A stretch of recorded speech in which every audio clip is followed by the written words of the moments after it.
Yeah, it's always the hardest part. Sometimes, like you install everything, everything's nice, you're ready to go, and then you're like, You pull up in your house and you don't say or do anything.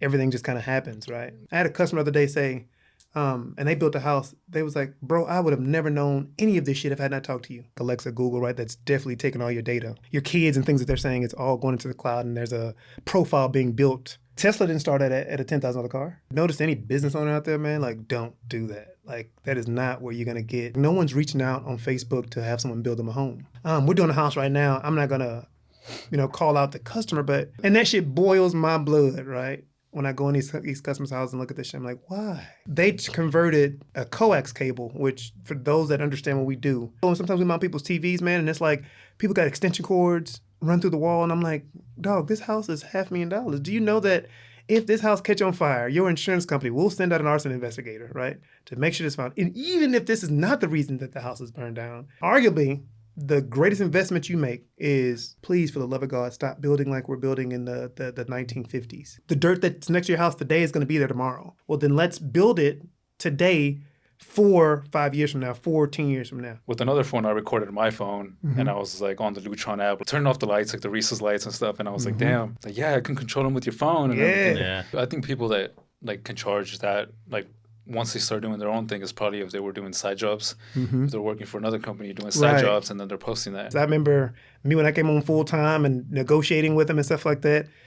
It tests the friendship, right? And so that, for me, that was critical, because this quote, and I don't have it perfectly, but a shortcut. Oh my God, bro, that one was crazy. I still have the mark on my hand. You don't remember it necessarily, but that shit burned all the skin off my hand because it shouldn't have been hot. People do this shit all the time. Like, nah, that's too steep for my blood.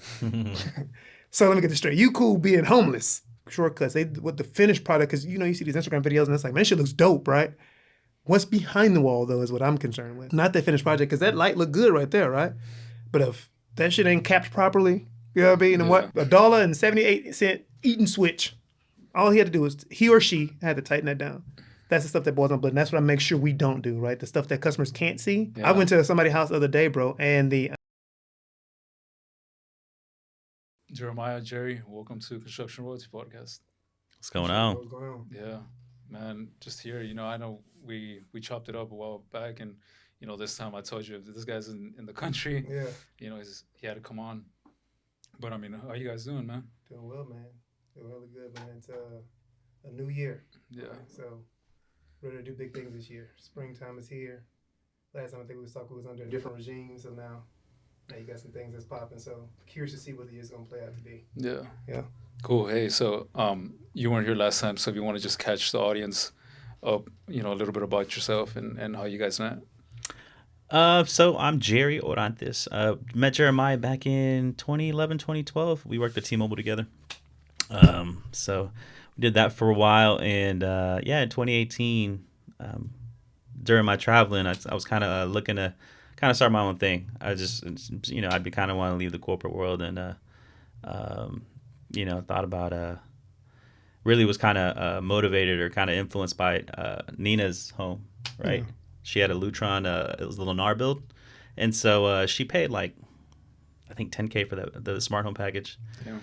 And so I got in there and I just kind of started tinkering with things and, playing with the switch, and things weren't working the way she wanted them to. So I just kind of, So did you know like how to do it work? I kind of did, but I really didn't know too much about the network side of it, right? Because she had things that weren't working for her. Wi-Fi wasn't great. And they had I guess part of that package was for an Amazon guy to come by and kind of set everything up for her. And he spent like an hour there. Real nice guy, but it's still really she still kind of didn't feel comfortable with how everything was working. So I just kind of started messing with things, and we started buying more extra things, and just, I went to go look at the showroom that Lennar had just to kind of see what it's supposed to look like, and I kind of see how she got sold, especially with the shades. I think that was the best part. And just from there, I was like, you know what? It was kind of one of those things where I'd already thought about it, but it was just, I figured that there's going to be a need for smart homes, and at that time it was just kind of from a smaller perspective, thinking Alexa, right, being able to turn your lights off, very simple, very basic stuff. What year was that? 2018 for sure. Yeah, 2018, because that was the summer of 2018. And I kind of told him, about the business to some other friends, and then he wanted to get in on it. And obviously, his AV expertise, which at that time, I wasn't like, that wasn't not it wasn't something I was kind of thinking about incorporating, but it made sense. So yeah, we kind of from there got it going, and yeah. I remember those days, bro, like installing a bunch of Nest cameras and stuff like that. You look at like simple stuff. Super. I mean, and we still do, right? But it was super rudimentary, bro. Like a lot of the stuff, like it was more TaskRabbit type stuff. Like, these products are consumer grade for you to install them yourself.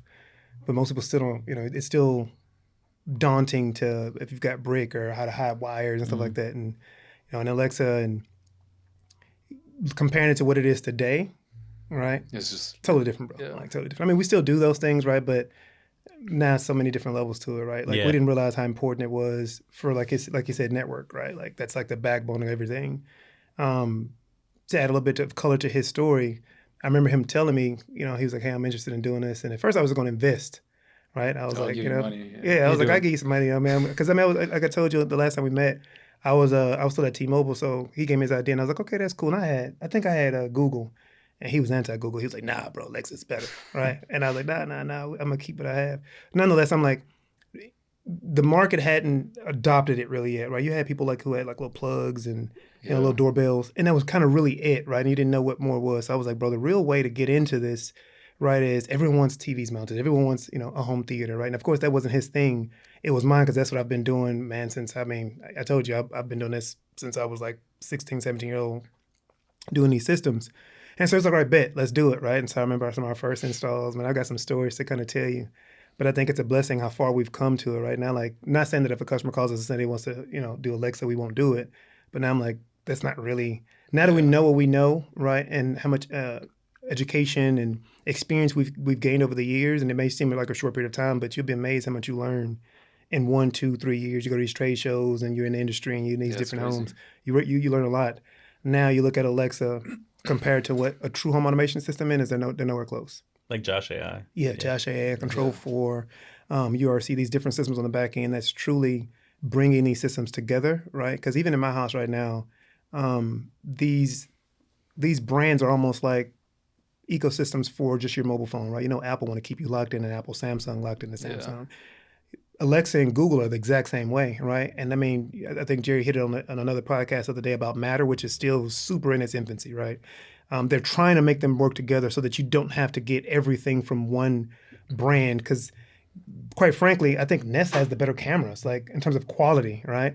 But they don't integrate well with a lot of things, so you have to go with like their voice assistant, which is not the greatest necessarily. Yeah, you want to get the best here of this, right. best of this, the best of this, and hopefully they all work together. Yeah, so now there is one thing that you could do called Home Assistant, which I've just started playing with, and that's more for tinkerers, right? We're not looking to do that unless Jerry want to play around with it.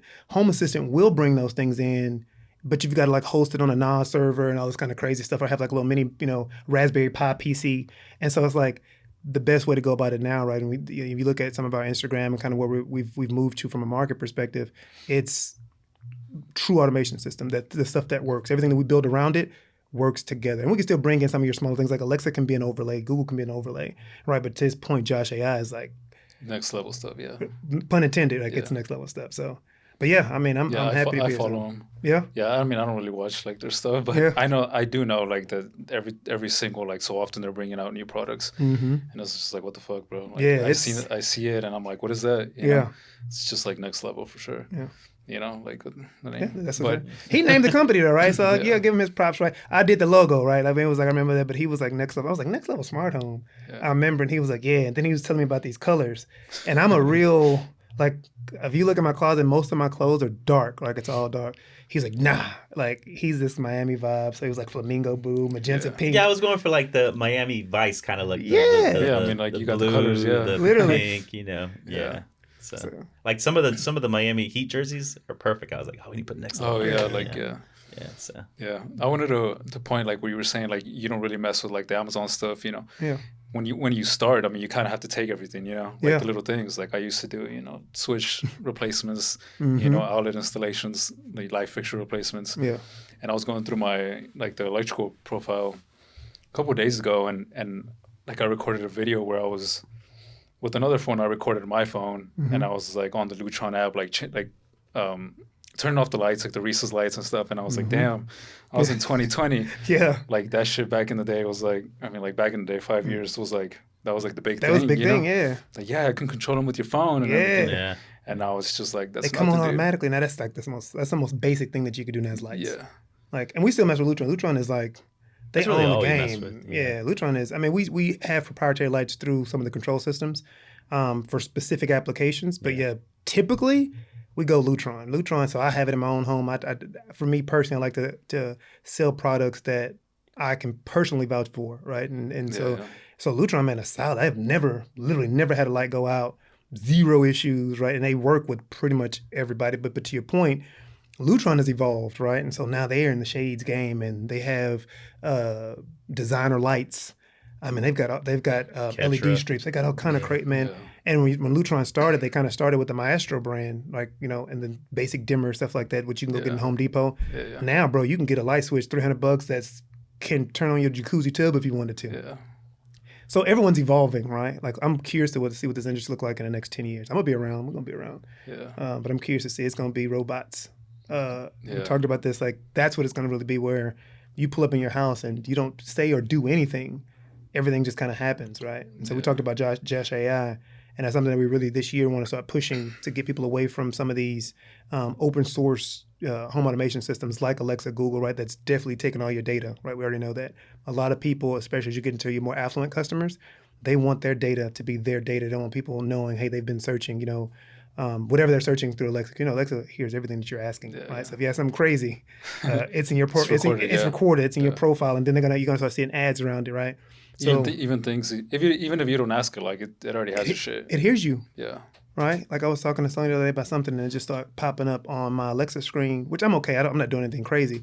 But we talked about this last time. People don't like that, right? People want their stuff to be their stuff. Home is sacred, is private, right? And so now everything that you're saying or doing in these rooms, your kids and things that they're saying, it's all going into the cloud, and there's a profile being built around what you're doing, right? Yeah, whether you like it or not. Right. You're gonna end up buying stuff you don't eat. You It's the point, yeah. Yeah, exactly. Exactly. So Yeah. And how did you guys, like, when you guys started, how did you start getting these jobs?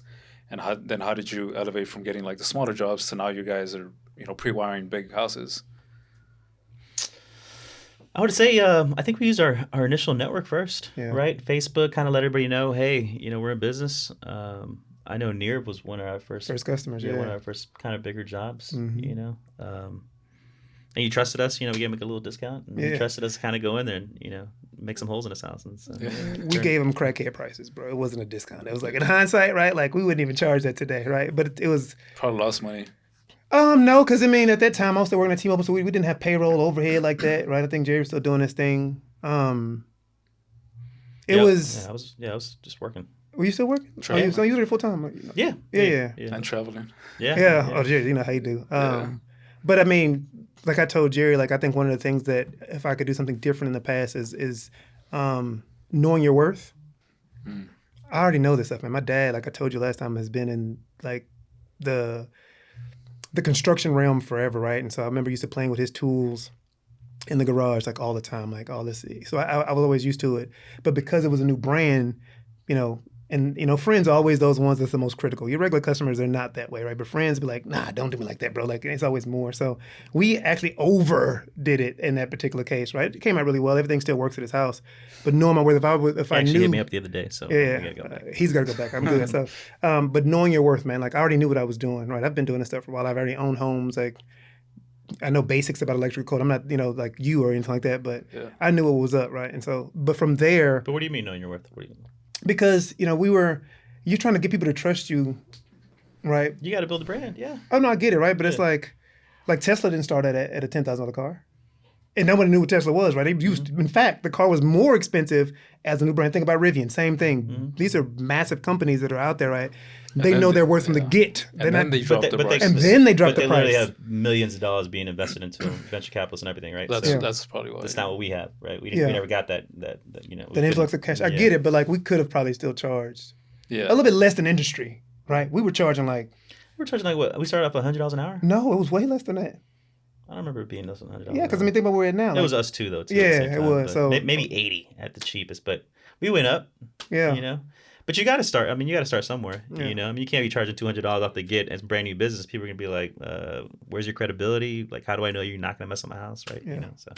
Yeah, I mean, I think people that like can charge that like once they start doing their own thing is probably if they were doing side jobs. Mm-hmm. If they're working for another company doing side jobs and then they're posting that. Yeah. Or sometimes they even post like what they're doing with that company. Right. They just don't say like, "Hey, I'm working for somebody." Right. It's just like, "This is my work. You know, I did it." And then that's the thing, right? So it's not like we were doing like side jobs, right? Yeah. Like I still had all the tools You and went from know-how. T-Mobile to this. Right. So I get his point, and I'm not saying that we shouldn't hook up friends and family. I'm just saying like we did that for a while, bro. When we were doing like crackhead prices on a lot of stuff, and I'm like, because we were winning quite a few jobs, and people, and it was almost to the point where people was like, you win them too, though. Yeah. So. that's a blessing and a curse, right? Like it's like it is.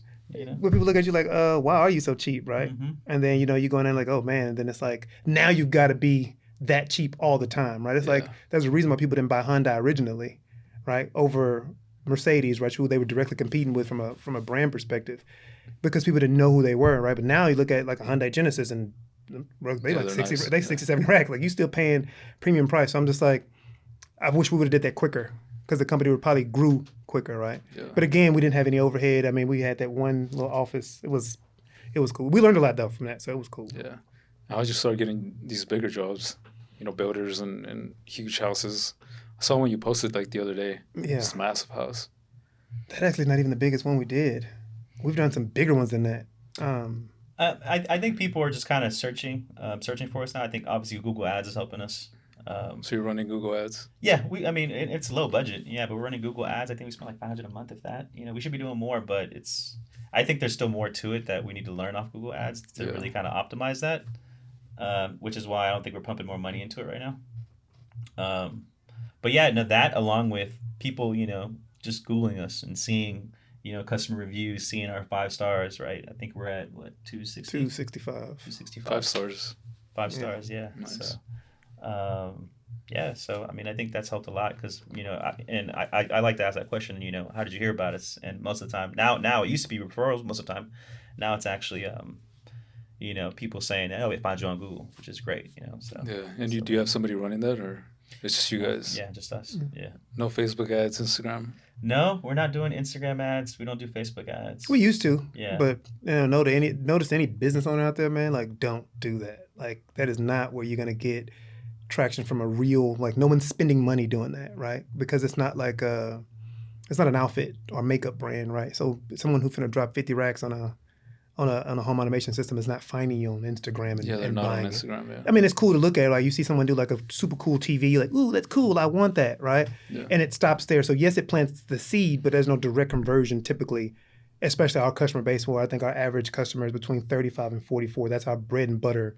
customer. Now we do older customers, but that's the bread and butter. And those type of individuals, those millennials, they're not shopping in that way because I know I don't, right? I don't buy things that I see on Instagram. I'm like, I'm gonna go drop 70 racks on a truck because I saw, you know, it was doing donuts on Instagram. It's cool, right? But that's just not where it is. So, but yeah, we stopped doing Facebook and Instagram a while ago because it was just like paying all this money and it was just like you get a lot of likes. So if you're looking for brand recognition, I guess, like if you want people to understand or know you're out there to plant that seed, yes, but you'd be better served finding someone to work on your SEO and your Google Ads because that's where you see the biggest bang your buck. But that's a whole nother thing too. Like as a business owner, it's hard to manage that. I don't know if you're doing it at all for yourself, but it's a challenge because it's the algorithm and what conversions truly are, what's considered a conversion, what is it yielding, right? At the end of the day, you still getting charged per click. That's not bringing any revenue. That's one of the things we're working on right now. This year was one of the things was to grow our marketing piece. And while we're still managing ourselves, there's someone on the back end kind of tweaking things for us, and it's trial and error, right? So, but it helps a lot, especially some of these high end projects. We get a lot of referrals too. Like believe it or not, like a lot of referrals. People like, oh, a friend of mine told me about you, and so that goes back to his point, our reputation. Like 5 stars or nothing. Like that's what it's gonna be.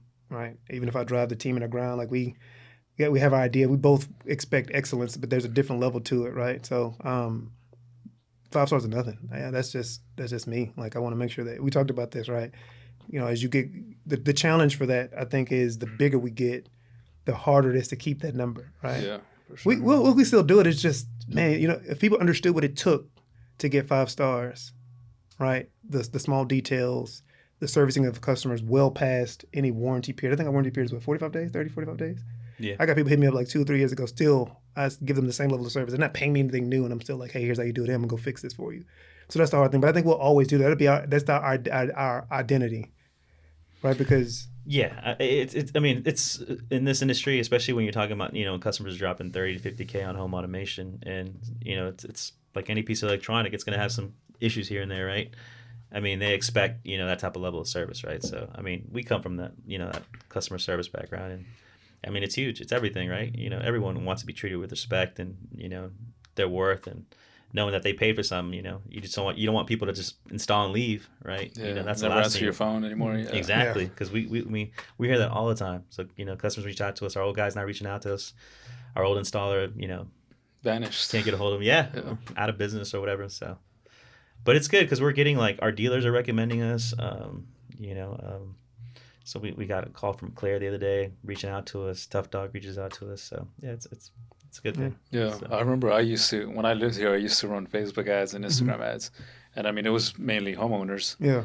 But it was like I got like all my jobs came from there really. No, really? Yeah. Yeah. Especially Facebook. It works.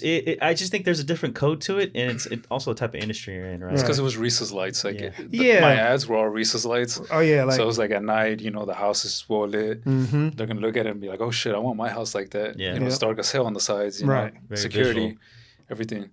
So like the TV mounters out there, right? There's quite a few that are out there. It works for them because, again, at a certain level, there's not a whole lot that goes into that from a planning perspective and a budget perspective. Mounting 2 TVs next to each other, right, from an investment perspective is, how much does it cost? Like if you were to do it, it costs, you're talking about like $200 worth of time and materials at the most basic level. Yeah. That type of stuff you will see people do, right? It's when you get into large, like no one's reaching out on Facebook to have someone build them a home. Yeah, no.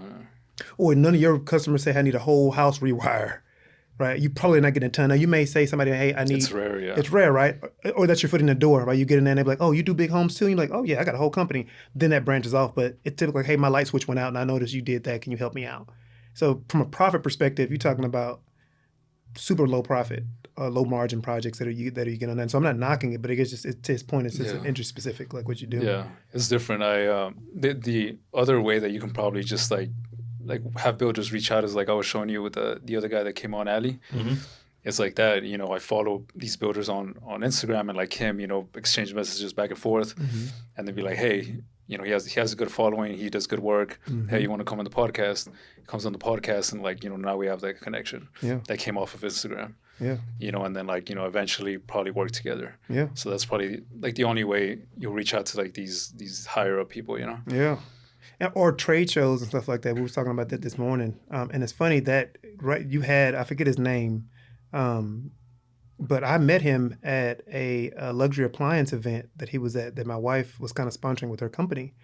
And so he actually sent me a job. So we may end up working together on the low voltage side. So when you had him on, right after that, I was like, it's a small world, right? Like that's crazy. You don't remember who it is? Yeah, he owns Avant Custom Homes. Like, Ali. Yeah, that's Ali. What we were talking about. That's what you were showing me, right? Yeah, Yeah. so I like. Oh yeah, you said that he followed him. Yeah, he sits up. I followed him because I met him in person when we like all those builders that were there. Yeah. So I was like, yo, let's do some work together, right? Because I know a lot of them use electricians to run low voltage, which is that's not a good idea, but I mean they do it nonetheless. I'm like, bro, let us come and do some custom. So we've got something in the works that we may end up working together here real soon. Yeah. Networking is key, man. Like getting out there, and so now I'm trying to get with designers, bro. Like I think that's like my next interior avenue. Designers. Yeah, just like nobody wants like big massive speakers like sitting in their living room. I do personally, but I know like Jerry, he's like, nah, I want it clean, right? People have these deals, or so when you work with these designers, you get to make technology sexy. Yeah, that's true. And that's fun, right? Because that's where everything is going. It's not like back in the day. Like if you remember when my dad got his first system, it was like some big, super wide Kenwood speakers in the living room, and he had and this was before racks were kind of out, like 12 pieces of equipment because a CD player, record player, VHS. You had like little equalizers, right? And it took up the whole living room. Yeah. Now the stuff that we put in that is way more advanced than that, you wouldn't even know what's in the house. Yeah, it's like that TV, that huge TV. Remember? Mm-hmm. It's like if you had that, your family had money. Yeah, money. Yeah. Was it projection TV? Yeah, with the lights in the back. Yeah. like they had like the green, red, RGB, and, yeah. the RGB lights in the back. Color wheels. You could sit down on it like a little kid. You sit down on it like it was like I don't know, like a standard movie theater. Or to move it. Like I remember my yeah. first big screen TV, bro, was one of those TVs, and the back was massive. I used to sell them at Sears. Yeah. Yeah, Oh, you dated making- yourself. making What's that? good Sears? commission. Circuit Yeah. City days, Yeah. like But now you look at TVs, right? They're like Nothing, pieces of paper that you stick on the wall, right? Yeah. Audio systems, like the stuff you had to do back in the day. You have massive amps to drive these speakers. Now you've got like a little Weem amp, bro, a Class D amp that's pushing these speakers, and you're talking about a footprint of the size of that book. That's sexy, right? Because you can hide it behind a TV, no one sees it, and so All the specifically, in-wall stuff. I think that's the way. Oh, to the go. speakers, bro. The speakers that you can't even see. Yeah. right? Yeah. That's just crazy. Yeah. And so designers are like, how do we put this stuff in there where it's not like I've got all this stuff on my ceiling? Yeah, because so- they're looking for everything clean. Everything got to be clean, and that's been my motto all the time. Like I'm like, it's got to be clean. I want whip wires hidden tight. Like that's just what we do. Like we don't want to just go in there and just throw something on the wall and like that's what it is or do. It's got to be clean. So that's why like our goal now is working with builders at the design phase and then these designers or these interior designers, because that's where the move is at. That's what technology ain't going nowhere, right? It's only getting more and more prevalent in these homes. So the question is, how do you make it work with what's going on? Because, you know, not being sexist, but women don't care for electronics in that particular way, right? They do want nice TVs to watch their shows. They want music, but it better not be on that coffee table, right? You know, that TV better not be obnoxious where it takes away from the theme that she may have had going on, right? And so how do you appease to that audience, which is critically important? Yeah. And then the man that's like, man, my buddy just got this system and I want to compete. In fact, we love those type of customers. The ones that's like, how do I one up my buddy? Let's get it. Like, it's great. Like, okay, he spent 10 racks. Okay, we're going to do 20 in here. Yeah. And you tell him, oh, yeah, this one's a little bit better than your buddies. And that's all you need to hear. And then, Yeah. because that's what they do it for. Like, and you'll tell people like, I need it done tomorrow, man. I got a game coming out. Yeah. How do you one up the buddy, bro? I know I do it to my brothers all the time. Yeah. Like, if they even get close, I'm like, bet, I got Sell you. them all the old stuff. Yeah, Every time he upgrades, my brother didn't buy that. yeah. Somebody But I bought mean, for that. them, it's it's phenomenal yeah, stuff, yeah. right? Yeah, 'cause they don't know You it. got my AV receiver, and you would, I mean, that's a phenomenal receiver. Yeah. Like, you couldn't care less if it, you know. But That that's was like how I 10 do. years ago. Yeah. Oh, no, he gets newer than that. But even then, Yeah. like, it's funny, you go to my family's house, and they all have stuff that I've kind of given them. And for us, we have to stay, you know what I mean, like abreast of technology. So I can't keep the same TV for 30 years. You know, I got to get something new so I could. Test it also. You know? Right. Like, Yeah. And I know he's real good with that. He tinkers, man. Like, think. Yeah, man. I mean, you like- have to. Yeah. Just buying different products, seeing if they work and what works well, what doesn't work well. Mm-hmm. What we should tell our customers if something's new, you know, because sometimes customers, you know, they bring it up and you know, I let them know. I was like, we can install this, but I'll tell you, you bought this once, you know, what's going to happen is it's going to start flicking on you or it's going to stop working on you. And I can guarantee you it is. And I'm going to have to come out here and fix it for you again for $180. Not worth it, right? Just go with something that works the first time and then be done with it. You know, trust us. You know, when it comes to what we recommend for you. Yeah, So, I think that's important too. Like what you're saying, like you got to go out and buy them and test them, and you know, because like I don't know, there's a saying where it's like a painter, his house is never painted good, right? Yeah. And it's like the electrician, like his house lacks, you know that. So it's like you have to like keep up with the trends, because it's like, dude, if you're trying to sell something, like do some service, and you don't even know like the new shit that just came out, and you're over here like it's old school stuff. Or the issues that you're going to run into. Yeah, That's really more so why I do it, right? Because in this industry, believe it or not, the stuff that takes the most time is troubleshooting. It's not even the install, right? Like the install is relatively cut and dry. It's the stuff that, I'm not going to say break because it's not broken necessarily, but the stuff that doesn't work after you leave, right? Because, you know, it's almost like, you ever watch a YouTube video and it's like, this is how you put this thing together. And it's like, oh, that looks easy, right? And then you try to put it together and what happens? It's like, yo, this don't fit the same way, blah, blah, blah. It's the same way. So Jerry would go in the house. I remember this, like, we would spend, like, I would install a bunch of stuff and then Jerry's like, time to integrate, right? And he would spend more time integrating, trying to get this stuff to work and understand the person's dialect and the way they spoke, and more time doing that than the physical install. So now it's like, hey, let's play with this stuff personally to see, okay, this is, if you do it this way, it's going to break and we should do it this way because it works 95% of the time. Technology is never 100%, you know. And so I remember that a lot of time he was like, it's time to integrate. I would dip. I'm like, I got to go. And he'd be like, bro, I just left this customer's house trying to get these lights integrated, all this. And, you know, I mean, again, that was a whole part of the customer satisfaction part of it, right? Making sure the customer is happy with what they got, making sure it works the way they want it to work, right? And back then, that was kind of Alexa and using Google and Apple HomeKit, where we were just making sure, how are you going to use this? All right, let's set it up. Like, what would you call this room? Making sure it's, I can't name the room and they call it something else, right? So, making sure everything worked from a voice perspective. That way it worked the way they wanted to. So, yeah. But yeah, it would take me an extra 2-3 hours just to integrate everything. Yeah. After the job was done. So, yeah, it's always the hardest part. Sometimes, like you install everything, everything's nice, you're ready to go, and then you're like, fuck. Oh, you be like, hey, hit this button, this is gonna happen. And you hit the button and nothing happens. And it's like, yeah, fuck. And it's already getting dark out, Already getting dark. Yeah. Bro, it's been time, 9:00? Easy. Yeah, Easy. 9, 10 I'm o'clock, like, yeah. Gym session's been missed. Yeah. I'm like, oh man, we ain't doing this shit no more. So yeah. When that gym session is missed, that's and it's not a good day. It kills you, bro. Like you like, damn it. I mean, your mind was already ready. I'm like, okay, cool. Today I'm gonna do back buys. And you start looking at the clock and you're like, okay, I can still make it work. Yeah. And then after a certain time, it's like, nah, like that's a wrap. Everything's just fucked up. It's all fucked up, bro. Yeah. So, yeah.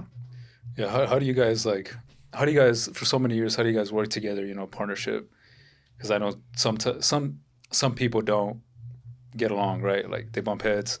So how have you guys made that work for you guys? I think we bump heads all the time. Absolutely. but that's part of it, though. But a lot of people quit. Yeah. You know what I mean? I think with us, we trust each other. We understand each other, right? It's been very few moments where. Because this is a marriage, bro. Like yeah. You guys are married. Honestly, it's almost just, I would say the same. It's business worse. Marriage, yeah. Because it's a lot of money involved, right? Yeah. So, but yeah. No, yeah, no, it's been very minimal times where end of the day, we get into a little discussion or argument or debate, and then we leave. The next day, it just resets. We're good. It is what it is, right? So, but yeah, I mean, yeah. So for it, I'll say like this: emotional intelligence, right? It's business, right? And we're both tired. I know at the end of the day, he wants this business to succeed. He knows I want it to. So it's never coming from a spot. Even if he says something that may rub me the wrong way or I don't agree with, I know that in the back, he wants it to be successful. He wants it to be streamlined. He wants it to be easy. And I think if you look at it from that perspective, you can't be mad at him. Now, there's sometimes I'm like, no, Jay, I need you to do this more. Or he may like, Jay, no. Like, we just went through this inventory change, which I think is the craziest shit ever, right? Like, because that's just not what I do. And I'm like, well, I got to do it like that, right? But he's got his rhyme or reason why he wants to do it. I have to understand that he's doing that so that we can both free up time to focus on other things, right? And I think healthy debate, as long as it's just that healthy debate, it's not about winning or losing. Like I'm never trying to win with him because of if I win or he loses, we both win or both. You know what I mean? Like, like I'm right, and so we know if he right, then we both right. Because at the end of the day, it's that's what the kind of the business is. And I think having and I trust him. Right, like that's huge. Like I trust him. There's never a time I'm like, he doesn't care about the business or there's ill intent. Right, and so that's what a lot of people are like. Hey, and we're friends. I think that was one of the biggest things. Friends before. We were friends before, right? And so it was like, and that's always in my mind. Like even if we're clashing in business, it never bleeds over personally. Like we can go the next day and go watch a Rockets game, and like we're good. Like it's just never, you know what I mean? So if you're emotionally intelligent and understand nothing's personal. Right, it's business, and that's what it is. I think it just works out. I mean, like I said, we don't clash, but it's literally like a marriage. In fact, I spend just as much time with him as I do my own wife. Yeah. Right, and so it's like, how do you have this dynamic? And then you kind of learn quirks. Right, Jerry knows my quirks. Don't touch my tools. Don't do that. And I know his quirks. Like don't leave the TV too loud, the music too loud. Make sure you do.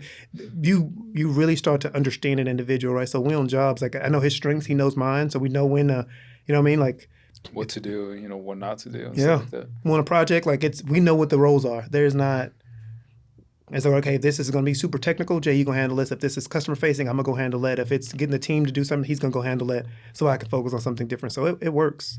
Like I think it's a true partnership, and it's tested our friendship. Like yeah, for sure. Yeah. Like I ain't gonna lie, like it has. I remember me when I came on full time and negotiating with him and stuff like that. It tests the friendship, right? And so that for me that was critical because they tell you like in a marriage, not to say that this is a marriage, but in a marriage, if you're not fighting, then you're not in love. Mm-hmm. Not saying like in that particular way. You have to. There's no way we both like, yep, this is the way we're going and everything is great. Like it don't work that way. And anyway, just look at politics. Any type of situation like that, there's always should have some push and pull, and it strengthens the muscle, right? And that muscle is the business and the friendship on the back end. So, is it easy? No. Is it worth it? Yeah. I'm like, Jerry, no, I die for it, man. Like, whatever he needs, I got him. He travels all the time, so I got to fill in quite a bit. In fact, he's gone into this a couple of weeks, so I got to hold it down, right? So I asked you, like, is he in the country? He gone, bro. Yeah, he finna be gone, so it is what it is. So he's 2 just days, sitting. man. 2 days. Yeah. We caught him in a good spot. Yeah. Good timing, yeah. Bro, when he was like, I'm down, I was like, all right, cool. He's gonna be out of there, so. Yeah, I like what you said, where it's like the intention, like if he tells you something and you're kind of rubbed the wrong way, like you at least know that the intention behind it is like he wants the business to succeed. It's not like, oh, it's me, bro. Right. Like, I'm right, fuck you. Yeah. It's like he's doing it for something, the business. Yeah. That's like, that's a goal. Yeah. And I'll be honest, right? I learned that emotional maturity. And I still got a ways to go. I'm not perfect, and I know it. Jerry's not. In marriage. Like dealing with your spouse. Yeah. Right? Sometimes it's like about winning or losing. And when you look at it that way, most marriages and most relationships that fail have that mentality. Mm-hmm. Like, I'm right, you're wrong, I win, you lose. Not realizing that it's both. So even sometimes I'll be super vulnerable. Sometimes it's like, no, I want to win. I want to be like, see, Jerry, I told you. But I'm like, why? The guys call him king of I told you so, right? Or like, oh, Jeremiah's about to call, let you know. That's different though, right? That's a whole nother, like, since he went there, right? It says like, it's more so like if someone's working hot on electrical, right? And they don't know what they're doing, and that ground is just dangling, right? You know what's going to happen if they don't respect it, right? Yeah. So when I see them doing something like that, I'm like, yo, tape off that hot. Or, hey, on this particular deal, use that poker so you don't, and then they like, yeah. And then boom, it's like, yo, right? I told you. I literally just told you this was finna happen because I knew it was going to happen. And so that's kind of what it is. And I'll be honest, if you look at my take rate, I'm got to be in the 90s. You got to be honest. Just saying. I'm in the 90s, bro. Like people, you're above 75. Oh no, I'm in the 90s. He, if I had the rest of the team and they still hit it, like, nah, he's pretty on point for those things because I just know how that brain is about to work, right? And I'm like, I already know what you're finna do. Yeah. Don't, but I know what you're about to do, right? And I've been saying this quote, and I don't have it perfectly, but a shortcut always ends up being the longest route. That's true. Bruh, and if I could put that shit on the shirt, matter of fact, we should, right? It's been in the back or something. Something, right? It's every single time. We're like, no, we can shave some time by doing this, right? And then as soon as we do that, right, it's like, oh man, this happened. And then it ends up being double the amount of time that it was going to take if we would have just did it a different way. So I tell my team all the time, hey, no shortcuts, right? So it's like when you buy the cheapest thing, the cheapest version of something, it's always going to cost you more. Every single time. You pay for the handyman to do your smart home shit. You're going to have to call somebody like you guys to come and fix it. Man, we done went in so many houses, bro, and watch these. And I'm not going to call them trunk slammers, and I'm not knocking trunk slammers because to his point, you got to start somewhere. Yeah. But it's like, who did this install? But they stay trunk slammers forever, bro. Some. That's the problem. Yeah, true, right? Some of them eventually evolve, right? But to your point, the larger percentage is that way. So we go in these houses. We're doing a house right now. I'm not gonna, call out the customer, but the house is over $3 million. And whoever did this install, bro, they converted a coax cable, which for those that understand what we do, into IR, which is typically not common. In fact, I've never seen it done. It worked clearly, but I'm like, yo. I guess it was crafty, right? But it was like the dude used the grounding shield outside of the RG6 cable as one conduit, or one connector. That's crazy. And then the interior copper line as the other. And I'm like, yo, you got like 3 Ethernet cables back here that you could have easily done it the right way, right? Or there were so many other solutions that were the proper way to do things. So now we going back to gut this shit and do it the right way. The funny thing is the money that this dude likely paid, probably easy $40,000, $50,000. He finna do it again. That's crazy. And that shit boils my blood, right? When I go in these customers' houses and look at this shit, I'm like, why? Right? I remember the one that we did in River Oaks. Oh my God, bro, that one was crazy. I still have the mark on my hand. I don't mess with electrical in that way anymore, bro, because that thing almost took me. You don't remember it necessarily, but that shit burned all the skin off my hand because it shouldn't have been hot. It was like. The way they jammed, I was like, "Who did this electrical?" All those boxes in the closet. Yeah. There was like four or 5 boxes in that closet. Yeah, you don't even know what. That was faux centralized lighting. Yeah, that was not how it's supposed to be done. But yeah, wild stuff though, right? So you look at that home. You knew that home was it was River Oaks, so that home had to be $2.5 to $5 million. Who knows what the cost is? Not that that's important, because even if it was a $100,000 house, it still should have been done right. But that was a fire hazard. Yeah, which is crazy. Yeah. Which is crazy, right? So we go and sometimes we mount people's TVs, man, and it's like people got extension cords run through the wall, and I'm like, dog, this house is $500,000. Do you know that if this house catch on fire, your insurance company will send out an arson investigator, right, to make sure this found. And even if this is not the reason that the house is burned down, they will deny your claim solely because that is not a code violation, and you know the house wasn't built that way. So you just spent all this money, and arguably the greatest investment you make is either education or the place you live, right? You gonna sacrifice that because you want to save $150 on a power route? People do this shit all the time. Like, nah, that's too steep for my blood. So let me get this straight. You cool being homeless. $150, right? You spend more than on Chick-fil-A through DoorDash. You know what I mean? But you'll be amazed, man, how many people take shortcuts. With the finished product, because you see these Instagram videos and it's like, man, this shit looks dope, right? What's behind the wall, though, is what I'm concerned with. Yeah. Not that finished project, because that light look good right there, right? But if that shit ain't capped properly, you know what I mean? And what? That look good at work. Probably doesn't have a box. Right. They don't have a box. It's they have tape. They don't even have any caps. Yeah. I went to somebody's house the other day, bro, and I'm a fan of doing this, but I always close down both sets of screws on the side, even if I'm only doing one, and I tape it, right, just to be on the safe side. Well, they didn't screw any of them down. They just basically J-hooked it, and so basically they're just touching hot and neutral. Yeah. So when I pulled it out, it was arcing the whole time. Yeah, that's some of those. How does that? And you're an electrician. Yeah. What happens if that continues to happen? Yeah, it burns. It's gonna burn the goddamn house down. Homeless. Yeah. For $1.78 eat and switch, all he had to do was he or she had to tighten that down. That's the stuff that boils my blood, and that's what I make sure we don't do. Right, the stuff that customers can't see. I'm like, let's get it right. So if another installer comes behind me, for whatever reason, I think I'm like, whoever did this shit did it right. As long as we can do that, I can sleep good. Yeah. You ain't gonna call me and be like, yeah, my house burned down. Or hey, nah. And if I forget that I did something, I'm like, oh shit, I forgot to do it. Okay, it's cool. If the customer come back tomorrow, I got to make sure I do this, that, and the third. Where most people are like, I ain't going back out there. Right? They will never know. Now I know, and I'm gonna make sure it's right. Yeah. So. Yeah, because a lot of people just like, man, fuck that. Like, man, got paid, I'm out. I'm out. Yeah. And they just like move on. You know what I mean? Yeah. Like you were saying, like he vanishes, and he doesn't answer anymore. Wonder why. I mean, I know why. Yes, yeah. But yeah, that's what they do, bro. So. Yeah. So, one thing, like I know you guys are going to like what's that trade show?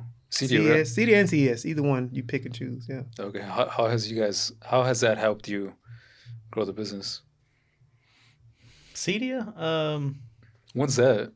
I've been wanting to go on one of those. September? Is it September? August, Because CES is always in January. Yeah. So it's in Denver again this year. Oh, we should go then. They're all in Denver, no? Yeah, Denver's dope for a lot of reasons. But no, you get to see a lot of companies, right? A lot of companies there. You meet with like sometimes the owners of the company, the president, the CEO of companies. They're all there, right? They're so it's a good way to kind of get your foot in the door, especially when you want to try out a new product. They'll personally reach out to you, email you, which is nice, right? So they can make things happen. They send you. We've gotten free products from there to kind of try out. And yeah, I mean that one's just more for our business, CEDIA, than CES would be. Yeah. CES is everything, right? Vehicles. It's cool. It's a super cool show. But that's a good one. CEDIA is a good one. So yeah, it's a good opportunity. Again, I think you got a lot of these AV companies or any company for that. You could be building houses, doesn't really matter. These shows allow you to see the future, right? What's coming out. Someone's going to a car show, right? These cars they're typically prototypes, but you get to see what that's going to look like, right? So I know we actually sell quite a few products that we sell now because, right, like the remote, right? So everyone's been looking for a universal remote since Logitech got out the game, right? But aside from going from like a control system, which can be way costlier than just a universal remote, who's going to answer that call in the market, right? So there's this company, Ava, that makes a remote, beautiful remote. I have one at home, and I'm kind of vetting it out before I officially sell it to my customer. And it's technically a fully baked product. But I would have never known about that product. And we had been talking about, what can we sell customers to manage all this shit, right, easily, right? And so let me explain to give you some context. You have a TV, Apple TV, receiver, Blu-ray player, and then whatever other peripheral that you have in there, right? As it stands, after like post Logitech, you had fucking 8 remotes that you grabbed in sequence and you did everything, right? Because HDMI CEC works to an extent, yeah. But still, you have all these remotes. So I'm like, yo, that's not sexy. But this customer doesn't need a full-blown control system either because they have no lights, they have no shades, they have no nothing. It's just to control this TV. But, you put in, a URC system, a control force system, there's an added cost for the controller piece. What fits the market? Ava. And we've never known that, not going to CD and seeing that product, putting our hands on it, touching it. They reached out to us after the fact, called us. So for me, it's more like what's coming down the pipe. And I use it as an opportunity to bitch about stuff that's going on in the field because a lot of the things that we installed, they're there, bringing out different versions of something. Like in this case, I'm a huge fan of Marantz, man. Like that's my go-to AVR, right? Denon Marantz, owned by the same company. And the guy which is funny that I watch on YouTube that's telling me about calibration and stuff like that, which I already knew a lot of this stuff, but he's just kind of telling you the difference. I'm like, yo, bro, why does this do that in a third? And he's like, he laughs and he's like, it's because of this. Now, mind you, this dude has got over a couple million views on YouTube around this very same product, an older version. Now I can ask him directly why it doesn't work. Same thing with our security systems. Like, hey, these cameras suck ass. Why? And they'll tell us like, yeah, we got this coming out because we understand it. So we're able to give them feedback. And believe it or not, I think they really do take it because I've had people call me after the fact like, hey, you said you do this, that, and the third. What do you think about this? Or you're selling a lot of this and how can we make this better, right? And that's how they get the information. A lot of this stuff comes from the integrators and the interaction that we have that's there. It's not just like, ooh, look at this high-end TV. Hey, this high-end TV is great, man, but that fucking One Connect cord needs to be in-wall rated. Now they make an in-wall rated One Connect connect cable. That's for frame TVs, things like that. So these shows is not just to get ahead of technology, but it's also to give feedback to these different manufacturers, developers, et cetera, on how we can, as a community, be better, right? And solve some of the pain points that only the customers see, but as integrators, what we see, which for me is critically important because time is money. You know how that goes, right? So, so it's fun. And this year we definitely should go. We don't go every year. We should probably, but technology is moving fast, but it's right now it's kind of slowing down, meaning that there's not a lot of new stuff that's coming out. Right? It's like, okay, we have a 8K TV and now it's got 4 2.1 HDMI cables versus 1. I don't need to go to CES to see that. To see that transparent TV now. Yeah. But that's prototype shit. Yeah. Right? So that's not fully baked and being sold today. So it's like it's just like a little taste. Yeah. A little taste for what's to come. Like they're not completely out. And believe it or not, a lot of our customers are like, yo, what's coming down the pipe, bro? Like I have people text me all the time, like, what's new? I have some customers that they want the new shit. Like keep mine what it needs to be. I'm like that with cars. I don't want to, if I did the old school car to be what it is, but a lot of people want new shit. And so it's like, what's coming down? And we can be like, oh, they got this coming out. Like, I think that new frame TV, that was huge. The frame TV from a picture perspective was kind of lame. Like I would never buy a frame TV then. Now, and I haven't played with a new one yet. I think you have. The picture now is on par with proper TVs. It's not just about being a piece of art when it's off.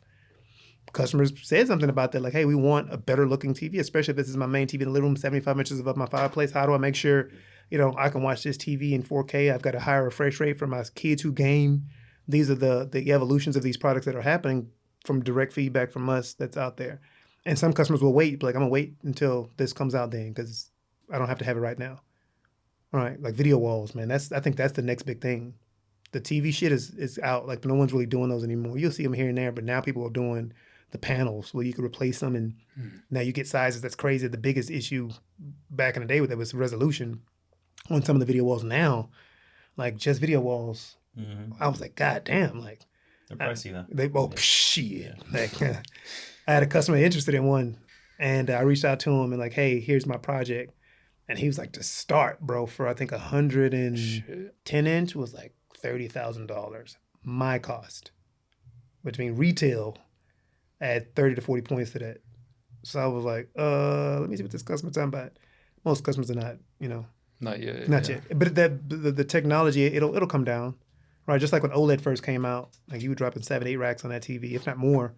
Now you can get a really good OLED, right? I mean, Hisense, TCL both making them for like sub $1,000. 65 inch, not fucking 98 inch or anything like that. But nonetheless, it'll trickle down and people will do it. And I think I could do it in the house. I think Sonya would approve. You think Dana let you put 100? Yeah. Hell no. So what are you guys focusing on this year, like for growth? A lot. Marketing is one. Marketing and networking. Like that's the big piece, right? Because I think we already have the reputation. People understand. People know who we are, right? So I think we've done a really good job of making sure the market knows that we are a solid team. We deliver a solid product. Now it's like we need more people to know that, right?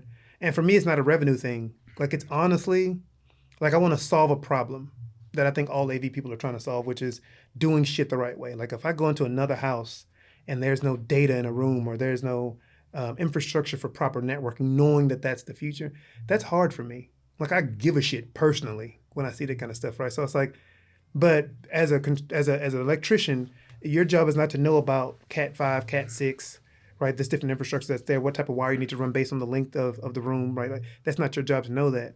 Unfortunately, though, as you're building these homes out, you're continuing to do the practices that you already have. You're not, you know what I mean? Like, because you're not actively getting educated on that. Yeah. So for me, I'm like, I want to make sure these designers and these builders know, like, please, for the love of God, stop building like we're building in the 1950s. Yeah. Like, it is 2025, bro. We know what's coming down the pipe from an AI perspective. We know what these homes need in terms of data. We know what they want in terms of audio-visual experience, especially post-COVID. Can we please, for the love of God, build these homes properly from that point? Not, having a certain R value for energy efficiency or having low E windows or, different foundation types to acclimate to Houston's expanding soils. They understand all of that, which is cool and dandy, right? But that ain't sexy, and that's, from a future perspective, doesn't matter. The dirt that's next to your house today is going to be there tomorrow. But that TV you're using, right, that computer that you're connecting to, that shit's changing literally daily. And if you're not prepared for that, right, then now we've got to get creative as integrators to get this shit to work, and we can just do it right the first time. So that's why I want to work with builders so we can work with the customer. I had a customer the other day say, and they built a house. They was like, bro, I would have never known any of this shit if I had not talked to you. Like yeah, because they don't. Yeah. They still worried about granite countertops. They still worried about, like, which no one's doing anymore, right? Sealing the floor cabinets. They're still worried about that kind of stuff. Yeah. And I'm like, that shit's cool, but you're going to change that for sure. Like, so you're talking about painting our cabinets already, and we ain't even been there for a decade yet. Right? The shit's going to get changed, right? We change sofas like nobody's business, right? The stuff we can't change, though, is behind the wall. Like, if you have a customer that's like, hey, I want to eventually do something with this room, right? You're putting in 150 amp or 200 amp, but you know they're going to put in a badass garage they want to have tied to the panel. You're going to be like, yo, bro, you might want to go ahead and put in a bigger panel. Prepare yourself for that, because if I have to come back out and trench, bruh. But they don't think that way. So it's your job as an electrician is to educate them on, like, hey, don't think about wiring this house up for today. Is this your forever home? You're going to be here for a while? Yes, I got all these aspirations for this home. Well, then let's build it today 5 years from now, 10 years from now. And that's what I want to, that's why we need to market more and brand. Even the way we're doing our social media is like, it's more about education and finished products so they understand kind of what goes into it. So the next house that they build or buy, they go in and they look for those things. They stop looking for, it's like, oh, does it have low E windows? Does it have a tech shield on the ceiling? Like no, bro, what kind of cat cable in this house? Cat 3? I can't do shit with Cat 3. You know Cat 3 is? Phone line. Like, right? Yeah. I got all this goddamn coax, and nobody is using coax anymore. Besides Xfinity sometimes. Yeah. But you still have a lot of people throwing a bunch of coax in people's houses. Like, and that's crazy to me. You're paying for that. So that's the goal. This year, marketing, I just told Jerry, like, Jerry's kind of our people person. I'm not really a people person to that extent, right? Like you ever watch me work? It's like I'm kind of siloed. I can talk to a customer. Jerry loves interacting with people, so I'm like, that's when I really want him to go out and show who he is as an individual. He's got fucking countless friends. How many friends you got, Jerry? 56,000? 12. Shit. 12 times 10,000 right now. I've got like 6 solid, really, Yeah. And I say that just to say that's his strong suit, right? So I want him to get out there and communicate with these people and understand, like, hey, what are y'all looking for in the market and who we are, and then I'll do the technical side. So our goal this year is marketing, network, and then education. Education not for us, right, but more for the team to get them what they need to keep going, right? And then, like, that's kind of what it is for me, right? And then I think once we kind of master that, it's time to move to a different market, man. I love Houston, man, but I think there's some opportunities in Texas that's being underserved. Every city's growing like fucking crazy. Like, be stupid not to go somewhere else. Out there, yeah, like in the Valley. Like, I'm not knocking any companies in the Valley, but I'm pretty sure there's not a ton of like high end AV companies in the Valley. Just because it's. But shit, I mean, the cartel need TVs too, right? Yeah. They're probably the one that needs it the most. Yeah, shit. I mean, we don't discriminate, right? So it's like, it is what it is. I'm kidding. Security. Yeah, they need cameras, baby. Shit, we'll hook you up. How many cameras do you need? But yeah, that's really the goal, man. And it's actually the hardest part. Yeah. I mean, believe it or not, because there's so many different fads and like so many different avenues. Like I don't know where to. I'm not gonna say I don't know where to start. We don't know where to start. It's just like which one is going to yield the greatest return on investment, time and money.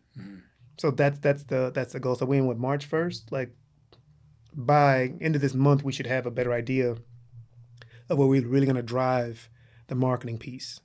We're trying to get on YouTube a little bit, and that's more for algo, right, than anything. And I think it's a good place to house content so people can go to a spot where it kind of shows off a lot of things. A lot of people are not on Instagram anymore, right? Or a lot of our audience is not, right? But YouTube, I mean, I don't even watch TV anymore. It's all like pretty much educational stuff on YouTube. So understanding there's a significant market, our age group, and people that are at the point in life that they can spend money on some of the things that we offer, YouTube is a good way to go. So that's like, I've cleaned up the channel.